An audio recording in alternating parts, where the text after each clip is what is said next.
Howdy ho, guys and gals. Jeff King here in the Den of Tools, and today we're talking about what's going on with SK. So, quick backstory for those of you who don't know. First of all, let me just say I am an admitted SK fanboy from when I was little. They were just the coolest thing back then. But they've had hard times, and we got to be honest about what's going on with them and the quality of some of their tools and stuff. But that said, last year, it'd been just over a year. I think it was a year in November 1st. They got bought by Great Star, a Chinese company, and people just didn't know what was going to go on with them, what was going to happen. And so we reached out to them to find out, and crickets. Heard nothing from them for about a year. The website said our gears are in motion and it was just locked and nothing going on there. I had lots of reports from people saying that either they couldn't find tools or if they had warranties, couldn't get anything warranted. They were just almost like they were completely shut down. And I realize it does take some time when there's a big transition like that. And this company, I mean, SK had problems, all right? We got to be honest about that. They had some serious issues. So what was it that's going to change that? Well, I went to the National Hardware Show earlier this year, and the SK was there. They had a booth. Almost nobody else did, but they were there. And I went to talk to them, and I'll tell you what, I got completely stonewalled by them. The two reps that were there were, put it lightly, condescending and obnoxious. And I'm sorry, guys, but I'm just being honest with the way that you approached me. Now, this past week, I was at the SEMA booth, and I'd since done a video and talked about what had happened. And I walked into the SEMA booth, and as soon as I walked in, they were like, "We know you. I remember you. We've watched your videos since then. We know all about you." I'm like, "Well, that's great. I'm glad you're up to speed. But we want to know what's going on with SK." And you know what? They were kind of apologetic about, what's been going on, and they were pretty honest about the situation. They're like, "Look, things got crazy. And it was a big changeover. You're taking this American-based company, it was owned by a family-based company, and then it then gets tossed over to one of the largest hand tool manufacturers in China. So what is going on? Well, first of all, if you don't know, Great Star also bought ShopVac, and ShopVac was based in Pennsylvania.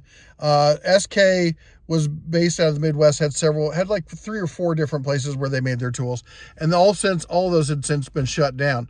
And basically what has happened is Great Star has moved all the manufacturing, not all the manufacturing, but a good portion of the manufacturing to the shop in Pennsylvania where ShopVac is.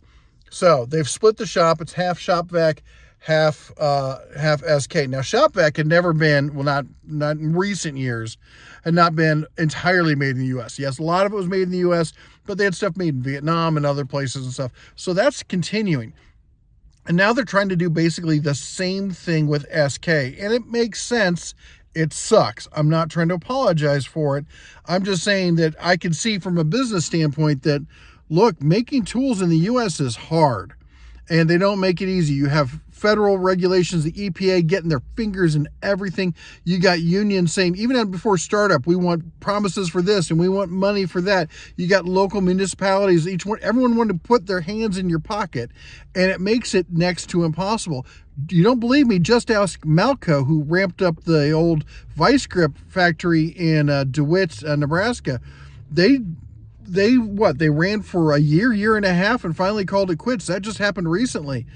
Then, I talked to Channellock, said, "Hey, are you going to pick up where Malco dropped off?" And they're like, "No, if they can't do it, I don't think we can either."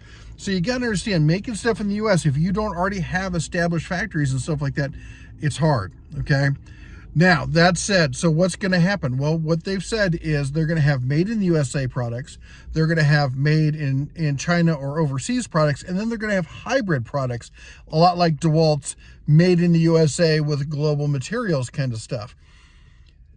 Is that awesome? No, it's not. It's definitely not what any of us wanted to hear. And yes, we would love for SK, as being an SK fanboy, and yes, they gave me the hat, so I had to wear the hat. Nice hat. I gotta say, one of the best hats I got at SEMA. But that said, I don't know how I feel about this. I'm happy to see that SK is not dead. I'm happy to see that they're continuing. I like a lot of their their tools. Their ratcheting wrenches are some of, if not the best in the market. Their ratchets, the teardrop ratchets, they're okay. I've got a set of them. They're the USA made ones.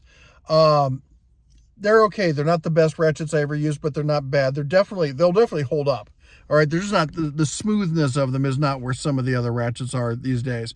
The other tools I've had issues with in tool testing with chrome on the sockets, on both the sockets and the wrenches, not the ratcheting wrenches, just the regular wrenches. And I called them out on it. I said, point fact, chrome has been my biggest issue. And a lot of people were commented to me that they had an issue with SK Chrome, and they said, okay, they wrote it down. They're like, we're giving feedback to the bosses because this stuff needs to get addressed because we want to make this a premium brand. Only time will tell at this point, but here's the deal. The website the week of SEMA has been updated. So the website's up. Customer service, I called customer service pretending I was just a customer and I was able to get through to somebody. That's good. They are trying to adapt their manufacturing to be profitable, and I get it's not entirely made in the USA, but there are still jobs in the US. There still is a factory in the US. There's still being money spent in the US, and that's always a good thing. As many people say, when I talk about DeWalt, they're like, well, at least it's something. And, for you SK fanboys like me, it's not what we wanted, but it's better than nothing. Anyway, let me know what you think in the comments down below. By the way, there was one thing that was new. Let me show you real quick, and that is the new tool carts right here. I'm going to put it up on the screen right here, and you can take a look at that. They had that at SEMA. That was the only thing that was new that they could talk about. They were good-looking carts. I didn't get price points, availability, or any of that kind of stuff. They said coming soon. So that's a thing. Hopefully there'll be more new things. They were good-looking carts. Anyway, let me know what you think about what's going on with them. Also, don't forget to chomp the old like button, smash the subscribe, ring the bell on your way out. You all take care. God bless. And as always, shine on.